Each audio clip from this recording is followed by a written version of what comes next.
In this lecture, we're gonna discuss what is a database transaction. One of the most important things, really, to discuss this concept that you're gonna see everywhere when working with databases. A transaction really is nothing but a collection of SQL queries that are treated as one unit of work, right? And the reason we're treating this as one unit of work because the nature of SQL, or the structured query language, is my data is structured. It has many tables, so it's very hard to do everything you want in one query, and sometimes it's impossible, right? So that you really need to do one or more queries to achieve what you logically want at the application. I'm going to give an example of that, what we mean by that.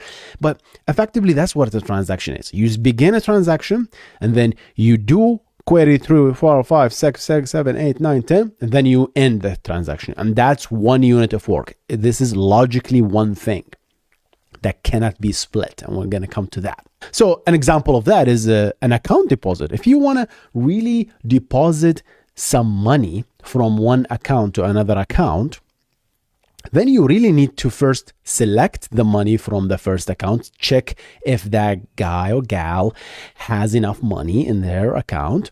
And then once you select that, you do an update to that account to deduct the $100.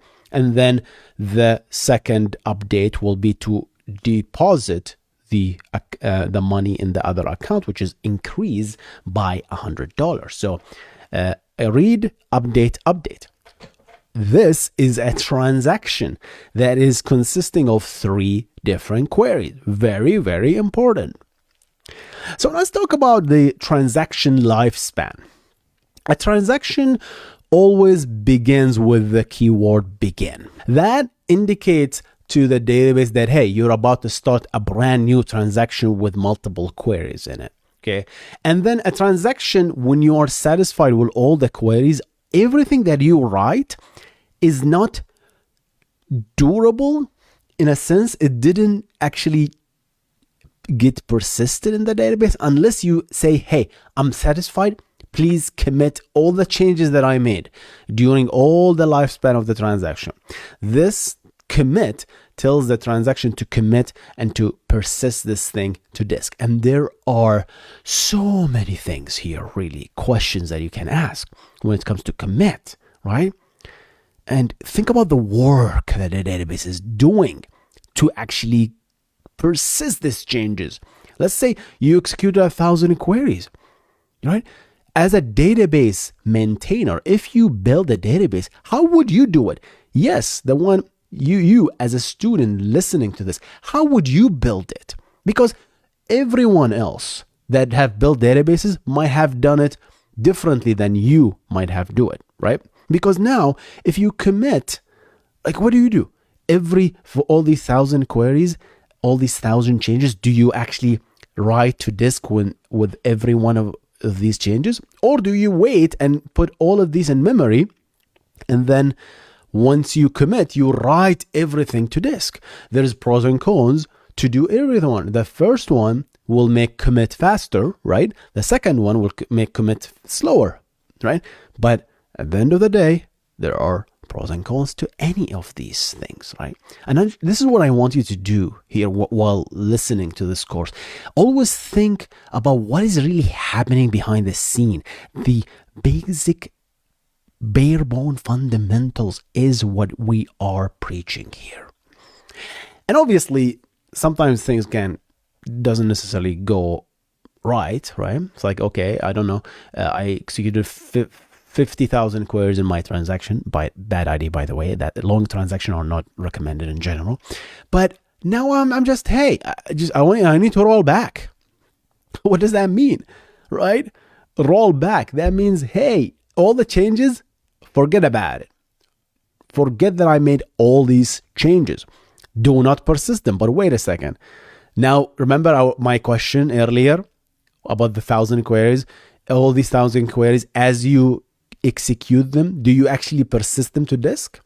Because if you did, then you have to go and undo all this work, which is a lot of work.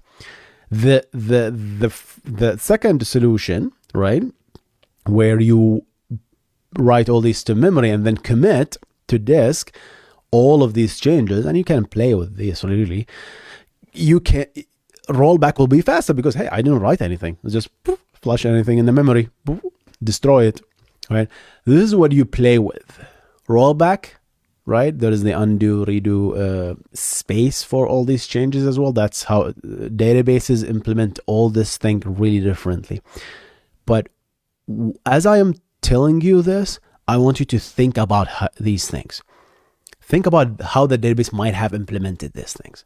Very critical that you don't read it. Don't read how things are implemented because you're going to get polluted. I want your original thoughts, right? Put it there.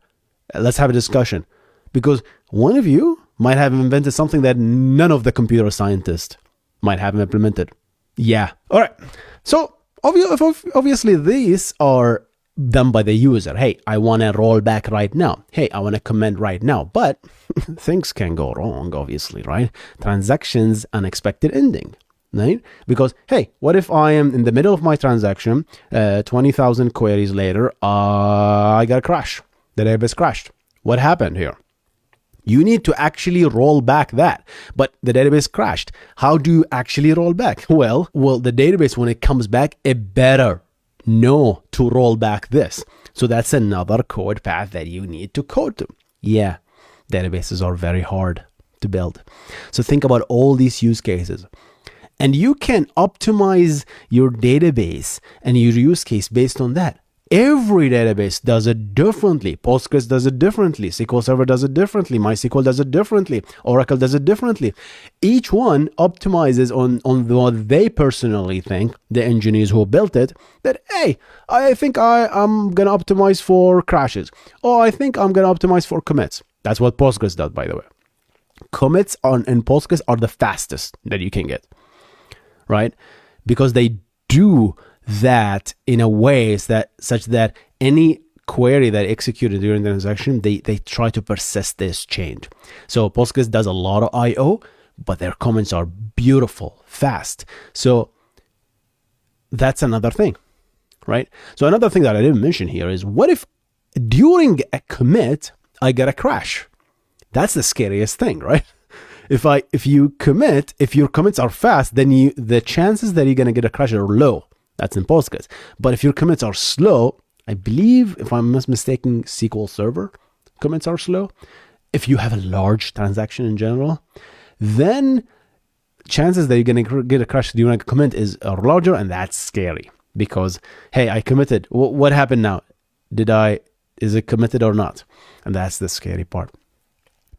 Let's talk about the nature of transactions. Usually transactions are used to change and modify data. That's what we always think about transaction. But actually, it's perfectly normal to have a read-only transaction.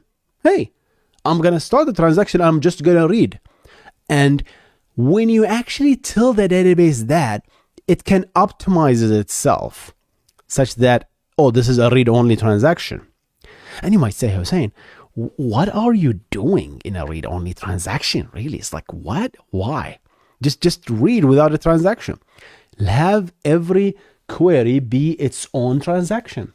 No, actually, you want a transaction to maintain consistency. Let's talk about that a little bit. Let's give an example. You want to generate a report and you want to get a consistent snapshot based on the time transaction. What the transaction gives you, not only the beauty of this group of things that I need to do as one unit of work. No, you can also get it as a snapshot of the time of the start of the transaction. I want anything that I read is based on that initial time. That's the power of a transaction reading. Because anything you read, if something changed on by a concurrent transaction, you don't care. You want to be isolated. And that's another thing we're going to talk about. Yeah, we will learn more about this in the isolation section lecture. Stay tuned for that. Here's another example of how a transaction works. We talked about this in an earlier. Let's have this is a table, right? Account ID, and we have two fields, account ID and balance. The balance for account ID 1 is $1,000. The balance for account ID 2 is $500. And we want to send $100 from account 1 to account 2. Before we proceed with the slide, build this in your head. How would you build it? Stop this recording and then do it yourself and then move on. Obviously, the slides are available for you if you want to do it yourself. But effectively, here's what you do. You begin a transaction number 1, and then we select the balance from account, the account table where ID equal 1. So now I have 1,000, right? You check. First of all, in order to debit this account 1, I need to check if this guy even have enough money, right? We don't want to go in balance. And that's part of the rules and the constraints that we put in place, right? You can put this in the application like what we're doing right now, and you can put this constraint at the database level so that it says, hey, this account, this balance should never go negative, for example, because it doesn't make sense to go negative, right? Unless you build your application in a way that negative means something, right? And if you ever see data that is negative, that is indication of an inconsistent data. And now I'm mentioning few things of the 4 properties, as you notice, right, as we discuss the transaction. But keep in mind, that's what inconsistency in data means. There are different kind of inconsistency that we're going to mention. All right, I'm good. I have more than $100. Let's debit my account. Update account, set balance equal balance minus 1 minus 100 where ID equal 1. Beautiful. Now we have $900. Now I want to, in the same transaction, update the account 2 to add $100. There you go. Once we do that, we're happy with the changes. We commit the transaction. So both these are actually physically written to the disk, right? And we can argue where is it exactly written. That's a different situation and different discussion. So let's do a quick summary on this lecture. What is a transaction? A transaction is a collection of queries that are treated as a single unit of work. Transaction could change data or it could be only read-only as well, right? And a transaction is always started. This is something I didn't mention. A transaction is always started when you don't start the transaction. We start one for you in the database section, the database side. So if you execute, I don't know, just a normal update statement or an insert on the back end, the database starts a transaction implicitly and always immediately commits it, right? So we're always in a transaction, whether you like it or not. Some transactions are user defined and some are actually built and implicitly defined by the system. I'm gonna see you on the next lecture. Let's jump there.